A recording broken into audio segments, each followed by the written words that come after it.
ನಮಸ್ಕಾರ. ಇವತ್ತು ಒಂದು ಒಳ್ಳೆ ಮನೆ ಮದ್ದು ಹೇಳ್ತೀವಿ. ಇದು ಸಾಮಾನ್ಯವಾಗಿ ಎಲ್ಲ ಕಡೆ ಸಿಕ್ಕುವಂಥ ಎಕ್ಕದ ಎಲೆ. ಎಲ್ರಿಗೂ ಗೊತ್ತಿರೋ ಹಾಗೆ ಎಕ್ಕದ ಗಿಡ ಪ್ರತಿಯೊಂದು ಅಂದರೆ ಎಕ್ಕದ ಗಿಡದಲ್ಲಿ ಬೇರು, ಕಾಂಡ, ಅದರದ್ದು ತೊಗಟೆ, ಎಲೆ, ಹೂವು, ಅದರದ್ದು ಹಾಲು ಬರುತ್ತೆ ಒಂದು, ಅದು ಕೂಡ ಔಷಧಕ್ಕೆ ಉಪಯೋಗಿಸೋಂಥ ವಸ್ತುಗಳು ಎಲ್ಲನೂ. ನಾವಿವಾಗ ಎಕ್ಕದ ಎಲೆಯಿಂದ ಒಂದು ಸಿಂಪಲ್ ಆಗಿರೋವಂಥದ್ದು ಎಲ್ಲ ಥರದ ನೋವು ಒಳ್ಳೆ ಮೆಡಿಸನ್ ಆಗಿರೋವಂಥ ಒಂದು ರೆಮಿಡಿನ ನನ್ನ ತಾತ ಅಂದರೆ ಅಜ್ಜ ಹೇಳ್ಕೊಟ್ಟಿದ್ದು. ನನಗೊಂದು 20 ವರ್ಷದಿಂದ ನಾನು ಉಪಯೋಗಿಸಿದ್ದೀನಿ. ಪ್ರತಿ ಸಲ ನನಗೆ ಬೆನ್ನು ನೋವು, ಕಾಲು ನೋವು ಏನೇ ಬಂದರೂ ಇದು ನನಗೆ ತುಂಬ ಅನುಕೂಲ ಮಾಡಿಕೊಟ್ಟಿದೆ. ನಿಮ್ಮ ಜೊತೆ ಎಲ್ಲರ ಜೊತೆ ಶೇರ್ ಮಾಡ್ಕೊಳಕ್ಕೆ ಇಷ್ಟಪಡ್ತೀನಿ. ಬನ್ನಿ, ಇವತ್ತೊಂದು ಮನೆ ಮದ್ದು ಹೇಳ್ತಾ ಇದ್ದೀವಿ. ಅಜ್ಜ ಹೇಳ್ಕೊಟ್ಟಂಥದ್ದು ನೋಡಿ. ನಾವಿವತ್ತು ಎಕ್ಕದ ಗಿಡದ ಹತ್ರ ಇದ್ದೀವಿ. ಎಕ್ಕದ ಗಿಡ ಇದೆಯಲ್ಲ, ಇದರಲ್ಲಿ 2 ಥರದ ಹೂವು ಬೀಳುತ್ತೆ. ಒಂದು ಬಿಳಿ ಹೂವು, ಇದು ಬಿಳಿ ಎಕ್ಕ ಹೂ ಬಿಟ್ಟಿದೆ ನೋಡಿ. ಬಿಳಿ ಎಕ್ಕ ನೋಡಿ ಎಷ್ಟು ಚೆನ್ನಾಗಿದೆ. ಸಾಮಾನ್ಯವಾಗಿ ಎಲ್ಲ ಕಡೆನೂ ಇರುತ್ತೆ ಈ ಥರದ್ದು ಎಕ್ಕದ ಗಿಡ. ಗುಲಾಬಿ ಕಲರ್ದು ಹೂವು ಬಿಡುತ್ತೆ, ಕೆಲವು ಬಿಳಿ ಹೂವು ಬಿಡುತ್ತೆ. ನಮ್ಮ ಈ ಮನೆ ಮದ್ದಿಗೆ ಯಾವ ಕಲರ್ದಾದರೂ ಪರವಾಗಿಲ್ಲ, ಆರೋಗ್ಯವಾಗಿರೋ ಅಂಥದ್ದು ಒಂದು 4 ಎಲೆ ಬೇಕಷ್ಟೇ ನಮಗೆ. ಇದು ಬಿಳಿ ಎಕ್ಕ ಅಂತಾರಲ್ಲ ಅದು.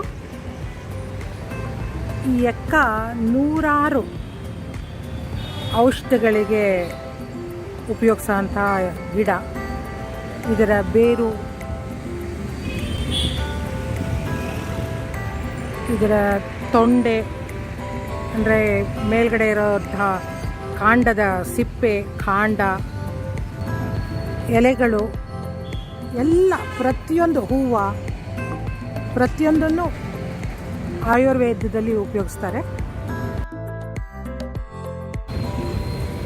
ಗುಲಾಬಿ ಬಣ್ಣದ ಎಕ್ಕ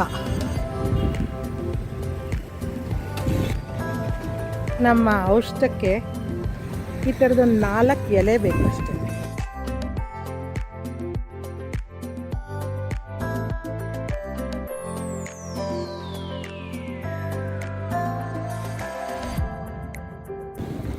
ನಾನು ಈ ಗುಲಾಬಿ ಬಣ್ಣದ ಎಕ್ಕದಲ್ಲಿ ತೊಗೊಂಡಿದ್ದೀನಿ ಇವತ್ತು. ಯಾವ ಎಕ್ಕ ಇದ್ದರೂ ಪರವಾಗಿಲ್ಲ. ಮೊದಲಿಗೆ ಈ ಎಕ್ಕದ ಎಲೆ ಇದೆಯಲ್ಲ, ಇದರಲ್ಲಿ ಹಾಲಿರುತ್ತೆ ಈ ಥರದ್ದು. ಅದಕ್ಕೋಸ್ಕರ ಕ್ಲೀನಾಗಿ ಫಸ್ಟ್ ತೊಳ್ಕೊಬೇಕು. 4 ಎಲೆ ಇಟ್ಕೊಂಡಿದ್ದೀನಿ. ಡಸ್ಟ್ ಇರುತ್ತೆ ಇದರಲ್ಲಿ, ಅದರಿಂದ ಹೇಗೆ ತೊಳೆದ್ಬಿಡೋಣ.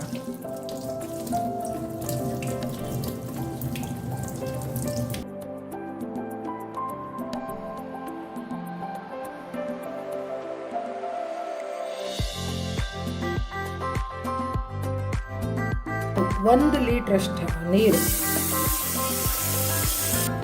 4 ಎಲೆ ಇದಕ್ಕೆ ಹಾಕ್ಬಿಟ್ಟು ಒಂದು 5 ನಿಮಿಷ ಕುದಿಸೋಕ್ಕಿಡೋಣ. 5 ನಿಮಿಷ ಇದು ಚೆನ್ನಾಗಿ ಕುದೀಲಿ. ಅದರಲ್ಲಿರೋ ಸಾರ ಎಲ್ಲ ಬರುತ್ತೆ. ಆಮೇಲೆ ಅದನ್ನು ಏನು ಮಾಡೋದು ಅಂತ ತೋರಿಸ್ತೀನಿ. ಈ ಮನೆ ಮದ್ದನ್ನ ನನ್ನ ಅಜ್ಜ ಹೇಳ್ಕೊಟ್ಟಿದ್ದು ನನಗೆ ಸುಮಾರು ಒಂದು 20 ವರ್ಷಕ್ಕೆ ಹಿಂದೆ. ಇದನ್ನು ಮಾಡು, ನಿಮಗೆ ಬೆನ್ನು ಹೊಟ್ಟೋಗುತ್ತೆ ಅಂತ ಹೇಳಿದರು. ಅದೇ ರೀತಿ ನಾನು ಮಾಡಿದೆ ಕೂಡ. ಆ್ಯಂಡ್ ಯಾವಾಗ ನನಗೆ ಬೆನ್ನು ಬಂದರೂ ನಾನು ಇದನ್ನು ಉಪಯೋಗಿಸ್ತೀನಿ. ಅಥವಾ ಕೈಕಾಲು ನೋವಿಗೆ, ಕೆಲವು ಸಲ ನರ ಊತಗಳಿರುತ್ತಲ್ಲ, ಅದಕ್ಕೆ ಎಲ್ಲ ಉಪಯೋಗಿಸ್ಬಹುದು. ತುಂಬ ಸುಲಭ. ನಿಮಗೆ ಎಲ್ಲಿ ಬೇಕಾದ್ರೆ ಸಿಕ್ಕೋಂಥ ಕಾಮನ್ ಎಕ್ಕ ಇದು. ಇದನ್ನು 4 ಎಲೆ ತೊಗೊಂಡು ಚೆನ್ನಾಗಿ ಒಂದು 5 ಮಿನಿಟ್ಸ್ ಕುದಿಸ್ಬೇಕಷ್ಟೆ. ಈಗಾಗಲೇ ಒಂದು 4 ನಿಮಿಷ ಬೆಂದಿದೆ ಇದು. 5 ನಿಮಿಷ ಕುದ್ರೆ ಸಾಕು. ನಾವು ಬರೀ 4 ಎಲೆ ತೊಗೊಂಡಿದ್ದೀವಿ. ಆ್ಯಂಡ್ ಅದಕ್ಕಿಂತ ಜಾಸ್ತಿ ತೊಗೋಬೇಡಿ. ತುಂಬ ದೊಡ್ಡ ಎಲೆ ಆದರೆ 3 ಸಾಕು. ಸ್ವಲ್ಪ ಚಿಕ್ಕದಾದರೆ 5 ತೊಗೋಬೋದಷ್ಟೇ. 5 ಮಿನಿಟ್ಸ್ ಕುದಿಸಿದ್ದೀವಿ. ಬಿಸಿನೀರಲ್ಲಿ ಹೀಗೆ ಅದ್ದಿ ಒಂದು ಟವಲ್ನ ಹೀಗೆ ಹಿಂಡ್ಕೊಳ್ಳಿ. ನಿಮಗೆ ಎಲ್ಲಿ ನೋವಿದ್ರೆ ಅಲ್ಲಿ ಹೀಗೆ ಕಾಪ್ಟ ಕೊಡಿ.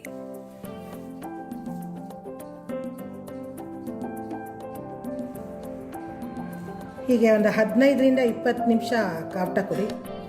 ವಾರದಲ್ಲಿ ನಿಮ್ಮ ಎಲ್ಲ ನೋವು ಮಂಗಮಯ ಆಗುತ್ತೆ. ನಿಮ್ಮ ಎಲ್ಲ ಥರದ ನೋವು ಹೊಟ್ಟೋಗುತ್ತೆ. ಮಾಡಿ ನೋಡಿ. ಮನೆ ಮದ್ದು ತುಂಬ ಸುಲಭ. 4 ಎಕ್ಕದೆಲೆ, ಒಂದು ಸ್ವಲ್ಪ ನೀರು ಇದ್ದರೆ ಸಾಕು. ವಾರಕ್ಕೆ ನಿಮ್ಮ ಎಲ್ಲ ನೋವು ಇತ್ತ ಅನ್ನೋದ್ರ ಲೆವೆಲ್ಗೆ ಬರುತ್ತೆ.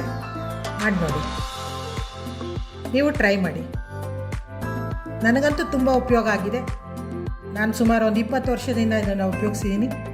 ನೀವು ಮಾಡಿ. ಸಬ್ಸ್ಕ್ರೈಬ್ ಮಾಡೋದನ್ನು ಮರಿಬೇಡಿ. ಜನ